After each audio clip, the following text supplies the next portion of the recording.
This video was sponsored by Enhance, Elbilmek, ABRP Planner, Kempower and Bilkomponenter. Yo, what's up? We're now sitting in a Kia EV3. This is the long range 81 kilowatt hour battery. And today I'm going to show you guys how fast it is charging. It has super flat e-tron-like charging curve. It doesn't charge that fast, but at least it's flat.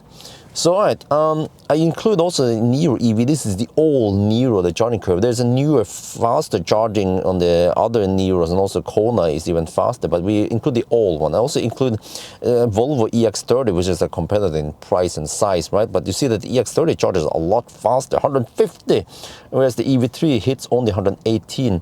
And as long as the current is around 340 something, 42 maybe, that means that it's the maximum speed. And as the voltage goes up, then it will charge faster and faster.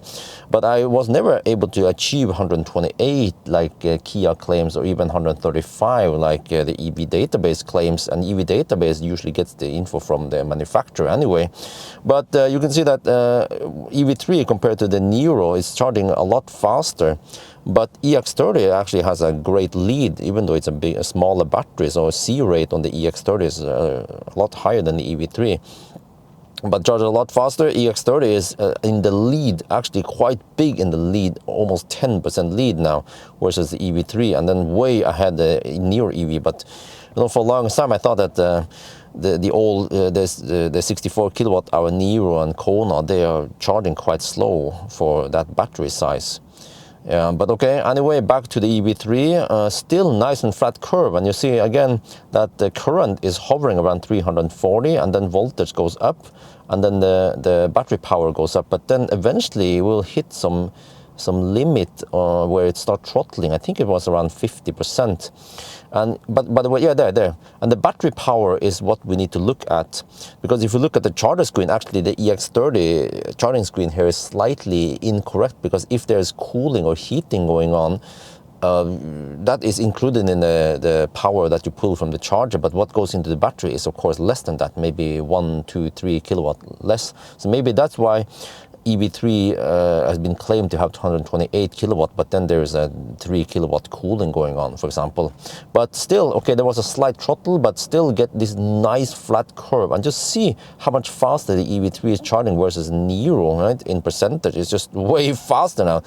But the EX30 is still in the lead though, even though it charges slower now than the EV3, but the EV3 should be gaining on the EX30 then. Yeah, all right, actually it is gaining quite a lot. It's about to overtake it, huh? So that nice lead. Oh no, but then the EV3 gets also this drop in speed. So then the EX30 is slightly ahead, but maybe the EV3 can inch on it slowly. But remember that the EV3 has a bigger battery than EX30, so you can't compare the kilowatt directly there. So EX30 seems to actually be pulling slightly ahead again. We're going to see who gets first to 90%, but just as a comparison, look at now, EX30 will hit 90%, oh sorry, 80% there at half an hour. Okay, that's still pretty slow, but after half an hour, the e-Niro is only at 60%. So, you know, now you realize how slow the e-Niro and Kona, those old cars were charging back in the days. And okay, you can say, well, they came out in around 2017. We had Ampere E, which charged even slower, only 55 kilowatt. But Niro and Soul and so on, they came with a newer version also eventually, but they didn't really bump up the speed until now with the EV3. But which car is going to hit 90% first? Seems like the EX30 might win there. Seems like there is this gap that is impossible for the EV3 to gain on. And also now the EV3 charger is quite slow. Past 80%, it goes so slow that at least nowadays, with so many fast chargers all over the place, you probably don't want to bother. Unless you go in no man's land without any DC fast charging, then you can go higher, but it goes so slow. EX30 also goes slow, but I mean it's a smaller battery, but it seems like, yeah, EX30 is gonna win to 90%.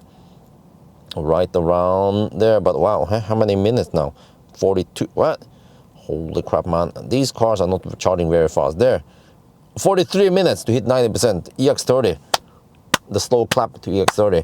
Of course, if we include some Chinese cars here, they just dominate everything, right? But also, okay, now that we're just gonna go past 90%, we are still waiting for EV and then Niro. But just have time to reflect over why the EV3 is charging so slow, because it's an 81 kilowatt hour battery, similar size as the other eGMP platform like in EV6 or Ioniq 5, but they are charging way faster, 260 kilowatt, right?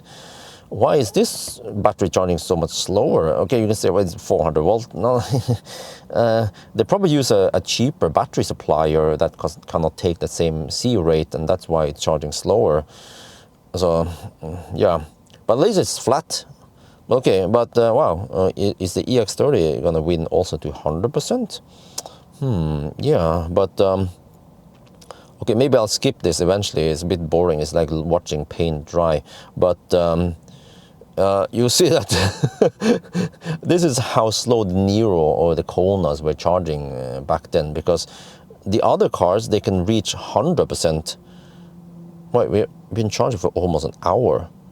And Niro is still not at 90%. Holy macaroni, it was so slow back then. It was only 64 kilowatt hour battery, see? It's even a smaller battery than the EX30, but still, yeah. Maybe they didn't, the Koreans, they didn't bother with too fast charging back then, because high power chargers were not that common, but okay. Now I feel like I'm just talking to stretch the time out.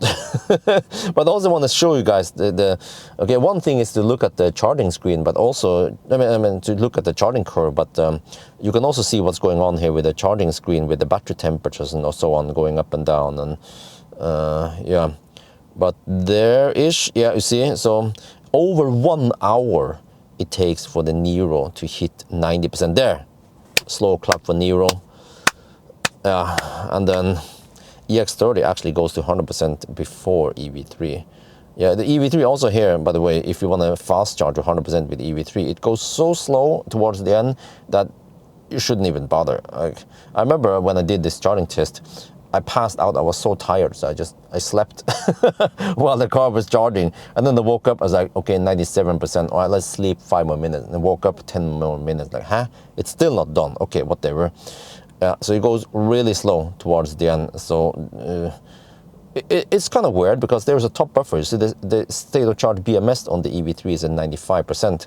So there's a top buffer. I also noticed when I start driving that it can regen. But it could possibly be that the EV3 has a different battery chemistry provider that doesn't allow that high C rate or that high charging speed, but maybe it has high energy density, but it also needs to be cheap, because remember that the EV3 is a poor man's car. Yeah. Okay, let's look at the charging curve instead. So the EX30 just boom, over 150 kilowatt, but then it has this step. Yeah, many of these cars, they have the step down, which is a bit primitive. Should be more even, like Tesla or actually the MEB cars nowadays, or anything that comes from VAG. But anyway, so this big peak here in the beginning actually led it to win, because the flatter curve here was simply not enough, and also because the battery here is smaller. So yeah, but at least you know that you have a super flat charging curve until, well, 60-ish%, or I would say around 70%, and then it drops quite significantly. And then here we have Niro, just so slow. Yeah, I don't know what to say about the old charging curve here, but yeah. And you can say, well, but why do you compare it against old car? Well, because many people who own Niro or maybe Soul, they are looking into upgrading to EV3. So then you can see what big gain you have there by upgrading to EV3. So that's why. Okay, anyway, I think that's gonna be for now. Hope you guys enjoyed this video. As always, thank you for watching, and talk to you later.